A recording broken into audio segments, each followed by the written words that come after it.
अगर 11 साल बाहर रहा है तो कम से कम 11 मैचेस उसको दे दीजिए खेलने के लिए। हो सकता है कि उसकी कारकर्दगी जो है वो आप लोगों के सामने आए, आपको अच्छी लगे। रन 0 था 0।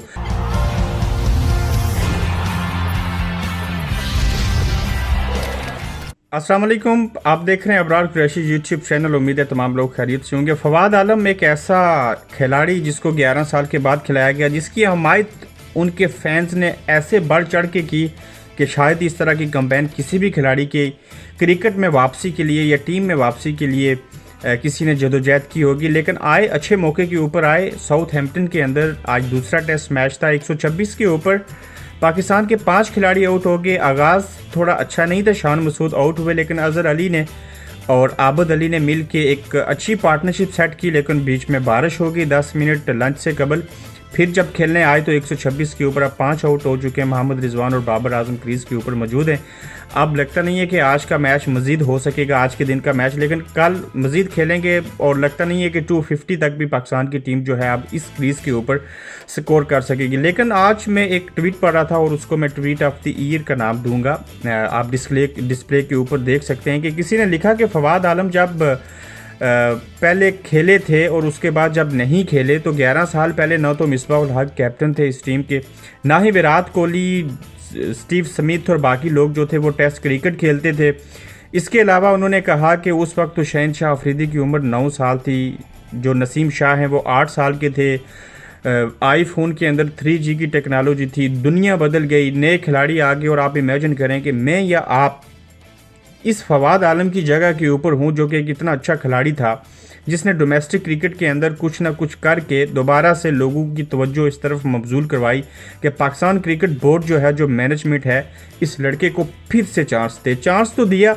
लेकिन 11 साल के बाद मैं या आप, कोई भी प्रोफेशनल दुनिया का किसी भी मुल्क का खिलाड़ी आप लेके आ जाएं, मुझे आप खुद से बताइए कि वो किस तरह से क्रिकेट खेलेगा जिसको 11 साल के बाद आपने एक मौका दिया। और इतना बड़ा प्रेशर होता है इंसान के ऊपर। और मुझे पहले से खदशा था, क्योंकि क्रिकेट में लोग 300 रन भी बनाते हैं और क्रिकेट के अंदर लोग पहली बॉल के ऊपर भी आउट होते हैं। लेकिन इस बेचारे ने तो फिर भी 4 बॉलें खेल ली, लेकिन रन 0 था 0।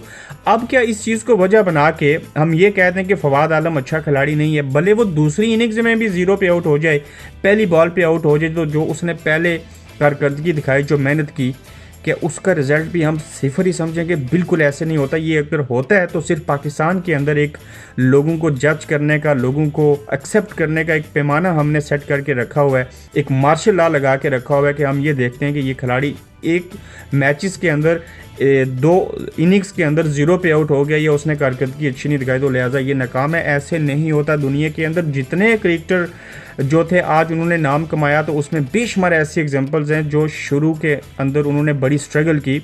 उनको टीम का स्क्वाड का हिस्सा बनने के लिए बड़ी मेहनत करना पड़ती थी और लोगों को 6 छक्के लग गए उस मौके के ऊपर। क्या हम ये देखें कि ब्रॉड जो थे उनको युवराज सिंह ने 6 छक्के लगाए, तो आज वो 500 टेस्ट में विकेटें ले चुके हुए हैं। दुनिया के बेहतरीन बॉलर्स में उनका शुमार होता है।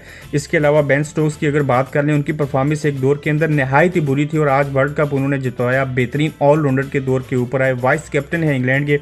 इस तरह की और भी बेशुमार मिसालें हैं। लेकिन खुदारा पाकिस्तान क्रिकेट बोर्ड जो है उसने फवाद आलम को तो वापस लाया, लेकिन मैं फिर से यही कहूँगा कि इसकी वापसी तो खुशाइंद बात है, लेकिन इसकी कारकर्दगी ये 0 वाली नहीं देखिएगा। इस लड़के को चांस दीजिए। भले ये आप 30+ है, उस वक्त इसकी उम्र कम थी और 11 साल बहुत बड़ा गैप होता है। आप किसी को 11 महीने 11 दिन या 11 मैचेस से भी बाहर रखेंगे तो उस बेचारे का ये दिमाग ऊपर का जो सिस्टम है वो बिल्कुल चेंज हो जाएगा। एक सिस्टम के साथ आपकी अट्रैक्शन ही नहीं होगी तो उसके बाद आप कैसे खेल सकते हैं, कैसी चीज़ों को बेहतर कर सकते हैं? अगर 11 साल बाहर रहा है तो कम से कम 11 मैचेस उसको दे दीजिए खेलने के लिए। हो सकता है कि उसकी कारकर्दगी जो है वो आप लोगों के सामने आए, आपको अच्छी लगे और वो अच्छी चीज़ शायद उसके चाहने वालों को भी फिर अच्छी लगे। अपना ख्याल रखिए और फवाद आलम के हवाले से ज़रूर कमेंट कीजिएगा आपकी क्या राय है कि फवाद आलम को कितने चांस मिलने चाहिए।